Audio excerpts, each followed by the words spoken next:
So how do we learn? And why do some of us learn things more easily than others? So as I was mentioned, I'm Dr. Laura Boyd. I'm a brain researcher here at the University of British Columbia. And these are the questions that fascinate me. So brain research is one of the great frontiers in the understanding of human physiology, and also in the consideration of what makes us who we are. It's an amazing time to be a brain researcher, and I would argue to you that I have the most interesting job in the world. What we know about the brain is changing at a breathtaking pace. And much of what we thought we knew and understood about the brain turns out to be not true or incomplete. Now, some of these misconceptions are more obvious than others. For example, we used to think that after childhood, the brain really could not change. And it turns out that nothing could be farther from the truth. Another misconception about the brain is that you only use parts of it at any given time and it's silent when you do nothing. Well, this is also untrue. It turns out that even when you're at rest and thinking of nothing, your brain is highly active.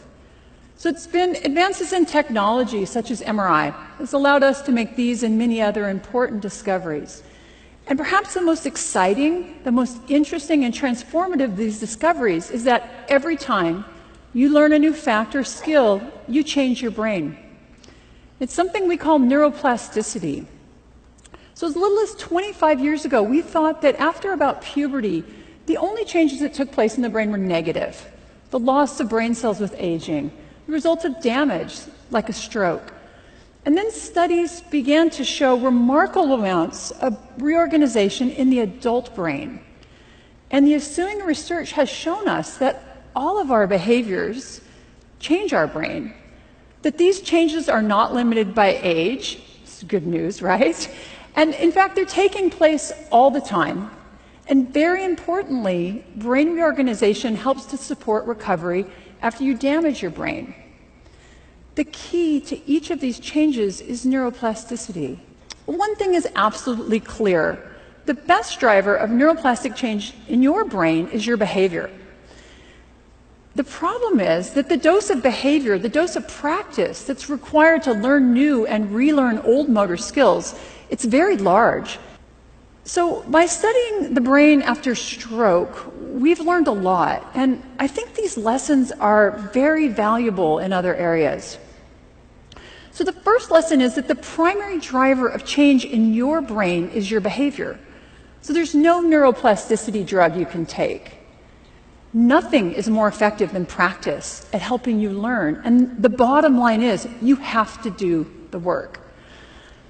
And in fact, my research has shown that increased difficulty, increased struggle, if you will, during practice actually leads to both more learning and greater structural change in the brain.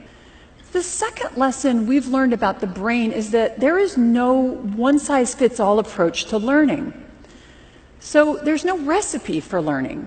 Consider the popular belief that it takes 10,000 hours of practice to learn and to master a new motor skill. Now, I can assure you it is not quite that simple. For some of us, it's going to take a lot more practice, and for others, it may take far less. So the shaping of our plastic brains it's far too unique for there to be any single intervention that's going to work for all of us. Given the unique structure and function of each of our brains, what we've learned about neuroplasticity after stroke applies to everyone.